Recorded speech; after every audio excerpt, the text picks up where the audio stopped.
ইতিহাসের সবচেয়ে আলোচিত এক সন্ধি হুদাইবিয়ার সন্ধি।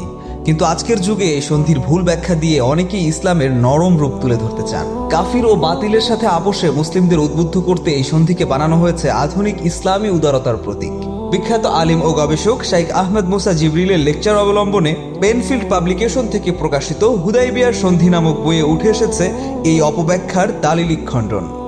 শাইখ এখানে দেখিয়েছেন এই চুক্তি ছিল একটি কৌশলগত থেমে থাকা, আপোষ করা কিংবা যুদ্ধ পরিহার করার নামান্তর নয়। রাসূল সাল্লাল্লাহু আলাইহি ওয়াসাল্লাম কখনোই বাতিলের সাথে আপোষ করেননি, বরং হুদাইবিয়ার সন্ধি ছিল এক দূরদর্শী রাজনৈতিক পদক্ষেপ যা মক্কা বিজয়ের দ্বার খুলে দিয়েছিল।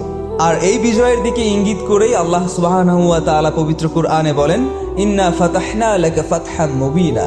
আজকের আপোষকামীরা যেই হুদাইবিয়ার সন্ধিকে বাতিলের সাথে আপোষের দলিল হিসেবে উপস্থাপন করতে চায়, সেটা ছিল আল্লাহ তাআলার ভাষায় সুস্পষ্ট বিজয়।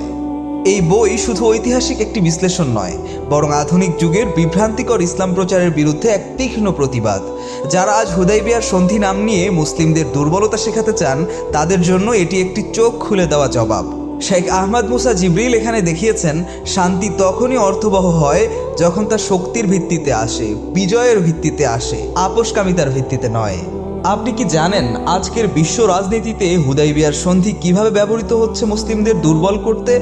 জানতে হলে পড়ুন পেনফিল্ড পাবলিকেশন থেকে প্রকাশিত হুদাইবিয়ার সন্ধি, সত্য মিথ্যার দ্বন্দ্ব। চমৎকার এই বইটি অর্ডার করতে ইনবক্স করুন jazeera.com-এ।